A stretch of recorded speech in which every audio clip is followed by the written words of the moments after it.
Oh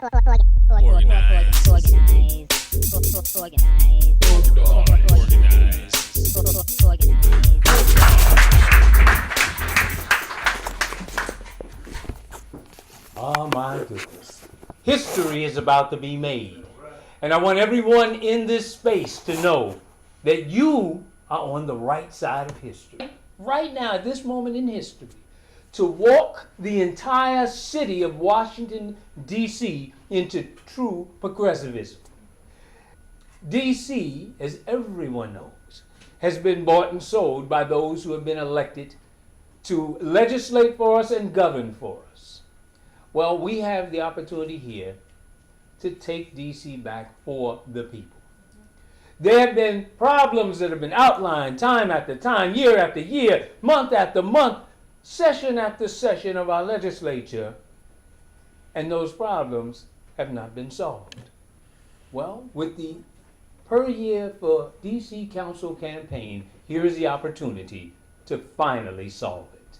So I am very, very pleased, as the party goes, to hand the mantle off to you. All right? And do what you do well. Do what you do best. And everyone in this room, we're about to shock the world. Right. We're going to win an election. Okay. And it will be the first time a DC Statehood Green Party member sits on the council in 16 years. It will be a political earthquake that will be heard around the world. That's what we're working for. Yes. Listen, it's possible. Another world is possible. Another city is possible. Savant won an election in a one-party town, Seattle. She beat a liberal Democrat, a socialist, an eco-socialist like me and like Eugene. And I'll just speak for a couple more minutes, has presented in a totally brilliant way what these solutions are. And that's a word the Brits use, brilliant. But what it means is cutting edge, radical, going to the root, and energizing anyone who hears it. Because I've witnessed what the reaction of the audience is. Yes. If Eugene meets thousands of voters, there's no way he's going to lose. That's right. So thank you for your attention, and now the main event. I'm here representing 1,500 DC government workers from 11 different social services agencies here in the district. Wow. We work at Child and Family Services, Department of Social Services, Department of Human Services, Department of Mental Health, Disability Services, and several others. Our union, AFSCME Local 2401, fully and enthusiastically endorses DC Statehood Green Party candidate Eugene Puryear for DC Council at large. Yeah. Local 2401 members are excited to have a chance to vote for a candidate whose platform not only emphasizes key labor issues such as a living salary and universal card check, but also focuses on real solutions to meet the needs of our members and their families, such as the right to a job, the right to affordable home, the right to heat and electricity. Wow. And of course, DC statehood. Yes. As this campaign goes forward, we'll be spreading the news to our brothers and sisters in other AFSCME locals and in other unions that there's only one candidate running for council who will really work to strengthen union and worker power in DC. The Eugene Puryear campaign. And we look forward to finally having a voice on the council who represents us and not the corporate interests and developers who pack the council now. Hear, hear.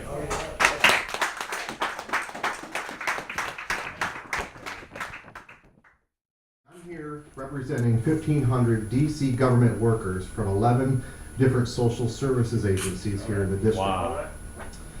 We work at Child and Family Services, Department of Social Services, Department of Human Services, Department of Mental Health, Disability Services, and several others. Our union, AFSCME Local 2401, fully and enthusiastically endorses DC Statehood Green Party candidate Eugene Puryear for DC Council at large. Yeah.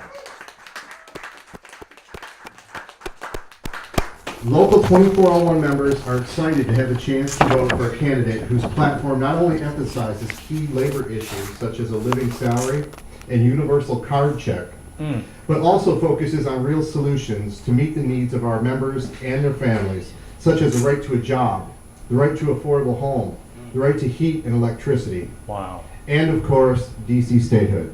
Yes. As this campaign goes forward, we'll be spreading the news to our brothers and sisters in other AFSCME locals and in other unions that there's only one candidate running for council who will really work to strengthen union and worker power in DC. The Eugene Puryear campaign. And we look forward to finally having a voice on the council who represents us and not the corporate interests and developers who pack the council now. You're here.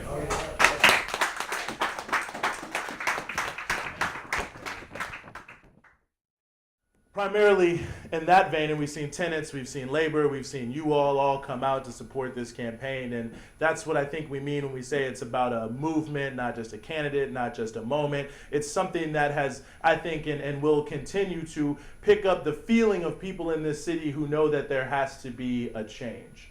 The feeling of people in this city who keep, it's unbelievable how left out you feel when you go to the council and you testify, and they even stay there for long hours to listen to you and then just do whatever they want.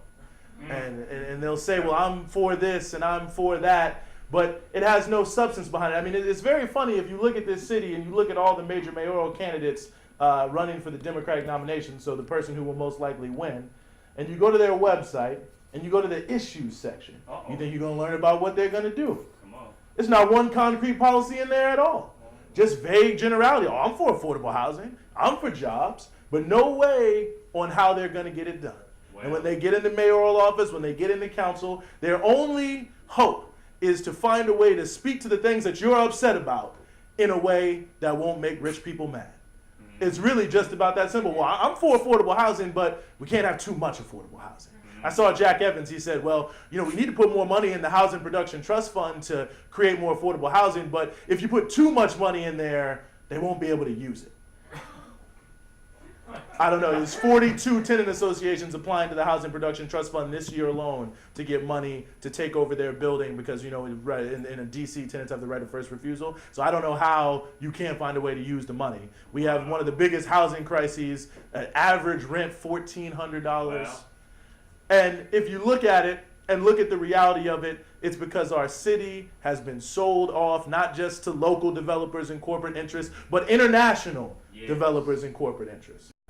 And I'll be honest with you, with David Schwartzman running for mayor, every pretender through the throne is coming out of the woodwork. You had another guy today switch from Democrat to independent.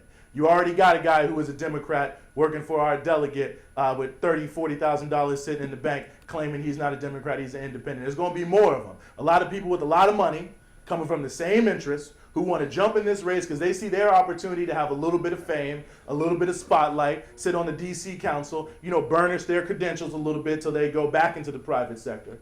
And they're all going to jump in and they're all going to claim to be progressive. They're all going to claim to want to deal with the problems. But what we'll see as we bring it out is they will not actually be speaking to the scale of the problem.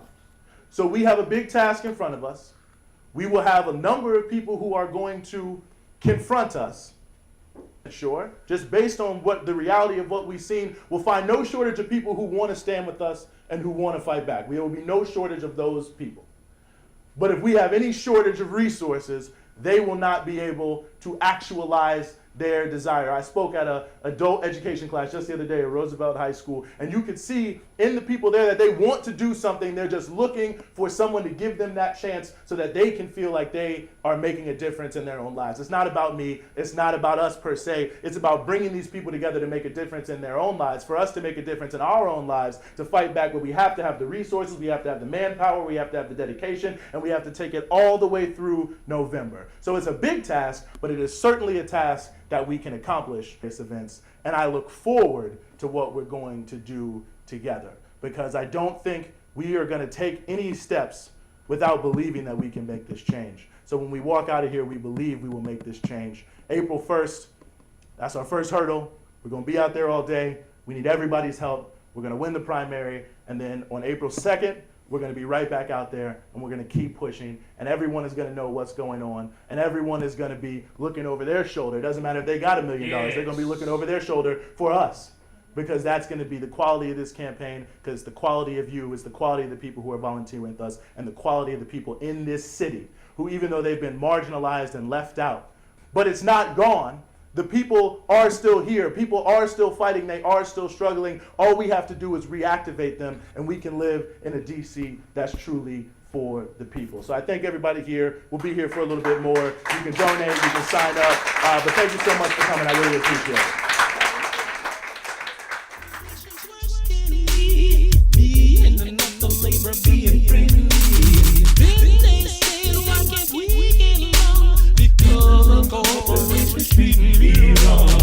Organize. Organize. Organize. Organize.